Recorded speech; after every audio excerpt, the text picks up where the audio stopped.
the recipient of royal attention.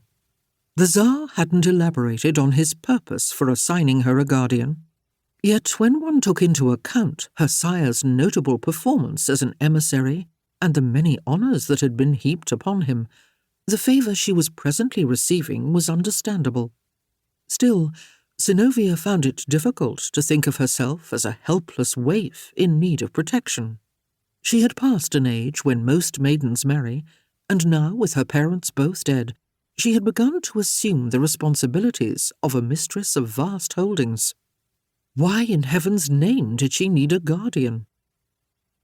Neither a youngling nor a pauper, yet treated like one, Synnovea mused morosely. Against her will, a more viable reason for Tsar Mikhail's dictate came to mind, causing her to cringe inwardly. Her elongated spinsterhood had, in all probability, influenced his decision, especially if he had become convinced that her father had failed to address that issue satisfactorily before his death. Despite the demands of protocol, Alexandra Zenkov had refrained from forcing his daughter into marriage, having nurtured a hope that she would someday discover a love, the likes of which he had shared with her mother Eleonora.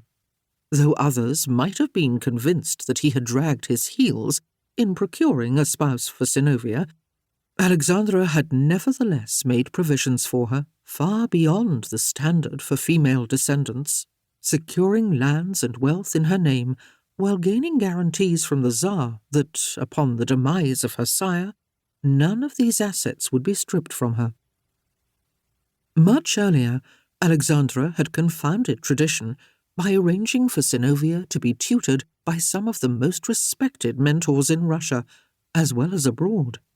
Those who had once wagged their heads while lamenting the Count's lack of a male heir had been taken aback by his zeal to elevate his daughter to a status equal to any son. Then, after the death of her mother some 5 years ago, Alexandra had enlisted Synnovea's assistance in the realm of diplomatic affairs and foreign dignitaries, entrusting her with significant responsibility in those areas, which had ultimately involved her in his extensive travels abroad. Having had an English mother, Synnovea could speak that language as fluently as she could her native Russian, and with a good grasp of French as well, she had been able to pen letters to officials in all three. No son could have done any better. Yet here she was, being whisked to Moscow like so much chattel belonging to the Tsar, and she was loathing every moment of it.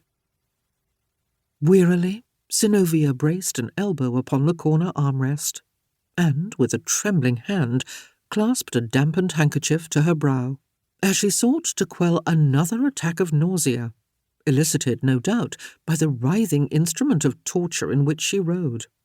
The wild gyrations of the coach remained unyielding, as it swept around curves and jounced over deeply rutted roads. To some degree, the tinkling of harness bells and the jangling of horses' necklets mellowed the din of drumming hooves and a rumbling conveyance.